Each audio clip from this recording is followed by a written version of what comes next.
Have you ever had one of those days where your kindergartner cries over the letter B and your toddler is naked in the backyard and you're Googling, so how much is private school and can I sell my kidney to pay for it? Yeah? Welcome to homeschooling. You are not alone. Hey, I'm Rebecca Devitt from How to Homeschool, and if you're questioning everything, you're in the right place. Because this video, it's basically me recounting a giant group hug from over 200 Christian homeschool mums on Facebook who've been there, screaming into a pillow and lived to tell the tale. To one poor, sorry homeschool mum, maybe you, who just whispered, "I think I just made a huge mistake."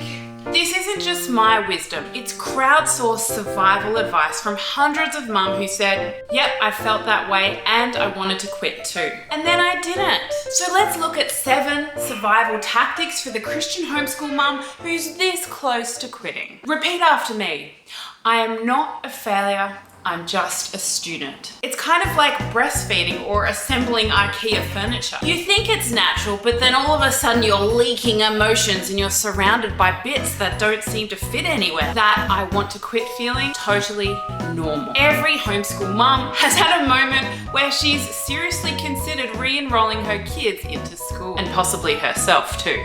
So don't make big decisions after Meltdown Monday or after you've just been binge buying curriculum. That's not discernment, it's drama and dopamine. Next, let's talk about your homeschool environment. You left the system. Don't duct tape it back together at home. You don't need a bell, a flagpole, and a motivational poster that says, you can do hard things, while your child's eating glue. Homeschool can be baking cookies and talking about fractions, reading on the couch with your feet up, yelling, PE, while your kids chase the dog around the backyard. You're not failing, you're just redefining education and possibly lunchtime too. Now, I also want to say, if you're not sure how a homeschool should look, do a homeschool course. I've made one which has had amazing feedback. The Homeschool Parenting program breaks down all of the Homeschool 101 topics, including homeschooling styles, methods, and more, to help you find your group, not your neighbor Karen's from the Homeschool Co-op, who owns 37 bins and color codes her paper clips. Next, let's talk about grieving. No one warned you you'd miss the lunchroom, or adult conversation, or sitting in the car alone. You might even miss that one co-worker who was annoying, but at least they didn't cry when you asked them to write their name. Grief is part of the change, even when you know that it's what God has called you to do. Let yourself feel it. Cry into the laundry pile. Eat something you don't have to share. Penny, don't even think about asking me for some. Then get back up and remember, you've left a lot behind, but you're gaining so much more. Next, let's talk about the enemy. You really need to recognize who the true enemy is. It's not your child. It's not the math book. It's not even the glitter. It's the enemy who hates when mum obeys God and disciples her children. He wants you to feel small, overwhelmed, and underqualified. But guess what? God doesn't call the qualified. He qualifies the called. Let me say that again. God doesn't call the qualified. He qualifies the called. Kind of makes you think of the disciples, right? He doesn't ask for perfection. He asks for obedience. And if he called you to this, he's not going to ghost you like a flaky group project partner. Next, I think we should talk about expectations in a homeschool. Lower that bar.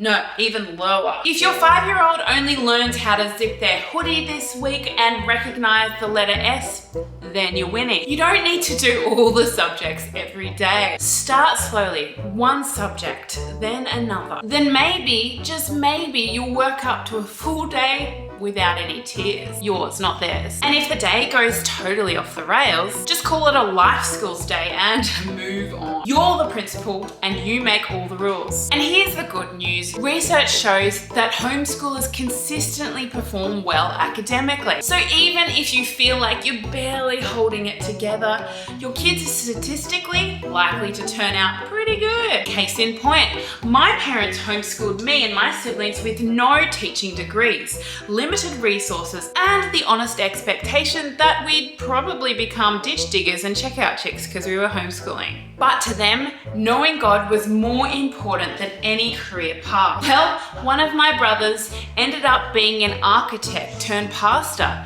The other one is now running his own law practice as a lawyer. And surprise, I went to medical school. So yeah, the fear is real, but it's not always rational. Whether it's a co-op, park day, church friend, or a random mum online who loves Jesus and memes, don't do homeschooling alone. I'm in a homeschool group with 7 other Christian families, and it's such a gift. The kids play, the mums chat, we all get to vent a little bit, laugh a lot, and bounce around all of those questions that come up when you're trying to teach math with a toddler hanging off your leg. Joining a homeschool group will also remind you that you're not the only one figuring out how it works as you go along. And that's so reassuring. Alright, now let's chat about the mission. This isn't about phonics. This is about eternity. Homeschooling is about discipleship. You're training hearts, shaping minds, and forming souls, while also occasionally threatening to throw the whole curriculum into the compost bin. But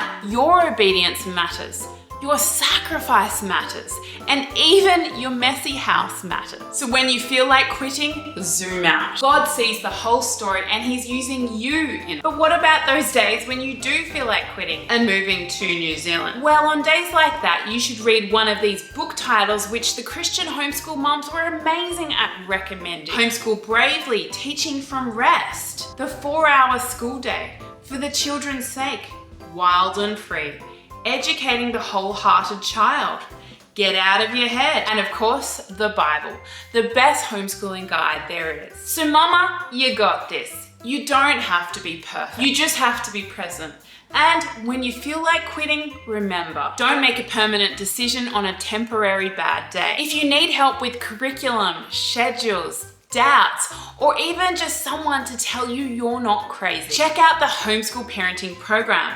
It's practical, it's grace-filled, and it might just be the permission slip you need to breathe again. And if you need help choosing a homeschool curriculum that's open and go, something that's not going to make you want to cry into your planner, then go check out my video here on the best Christian open and go homeschool program. We're talking super easy, like open the book and pretend you planned the whole thing. You will feel like a genius. Your kids will think you're a genius, and I won't tell them it came with a script. See you in the next video.